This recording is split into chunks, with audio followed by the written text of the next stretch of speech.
कुछ दिन बाद में सारे देवता रोते हुए भगवान के पास पहुंचे। इंद्र रोने लगा, इंद्रेण रथ छत्रेण।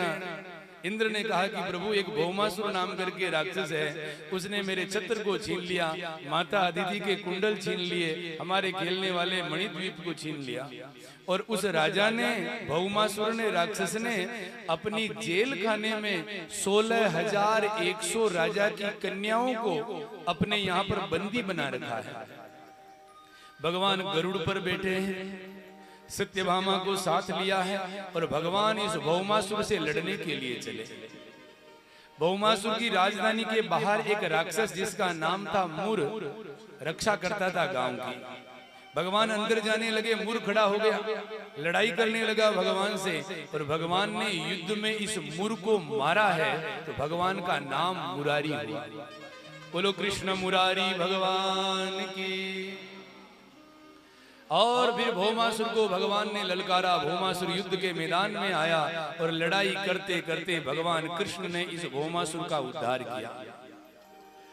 भौमासुर जब मारा गया, जेल खाने को खोला गया, जेल के अंदर से 16,100 कन्या सबको भगवान ने आजाद किया और भगवान ने कहा जाओ अपने अपने घर।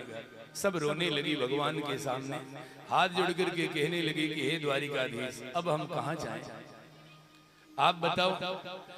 संसार का कोई भी व्यक्ति अब हमसे विवाह करने को तैयार नहीं होगा, क्योंकि हम 2 साल से इस राजा की जेल में बंद हैं। हमारे माँ बाप हमको माँ बाप ने स्वीकार कर भी लिया, तो दुनिया का कोई आदमी विवाह हमसे क्यों करेगा? और विचार करो, लोग कहते हैं कि भगवान ने 16,108 विवाह क्यों किए, और भगवान ने इतने विवाह किए तो 2-5 हम भी कर लें।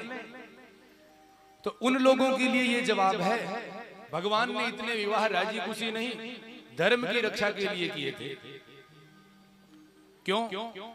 विचार करो, आपकी बेटी आपको बिना बताए परिवार वालों से छुप करके घर छोड़ करके कहीं चली जाए, और भले ही वो वृंदावन गई हो, गुरुजी के यहाँ गई हो, भजन कर रही हो, लेकिन आपको बिना बताए निकल गई और 2 साल तक उसकी कोई जानकारी नहीं हो आपके पास। 2 साल बाद वो बेटी वापस आए, भले ही वो बेटी पवित्र हो, लेकिन विचार करो, जब उस बेटी का संबंध होगा, परिवार वाले, मोहल्ले वाले, गांव वाले, समाज वाले आपकी उस बेटी के ऊपर अंगुली उठाएंगे कि नहीं उठाएंगे? सबको जबान खोलने का मौका मिलेगा कि नहीं मिलेगा?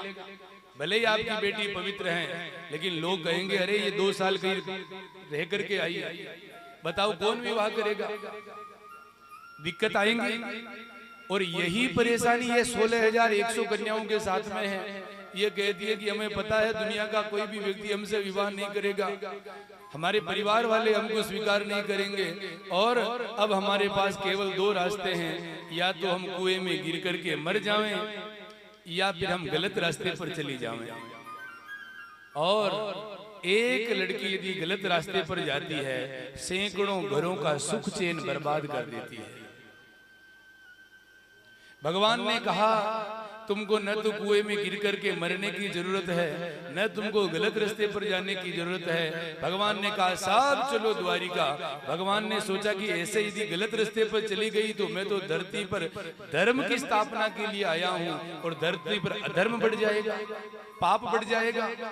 भगवान ने धर्म की रक्षा के लिए सारी 16,100 कन्याओं को द्वारिका ले गए, और भगवान ने 16,100 रूप बनाए, और एक ही मुहूर्त में भगवान ने सबके साथ विवाह कर लिया।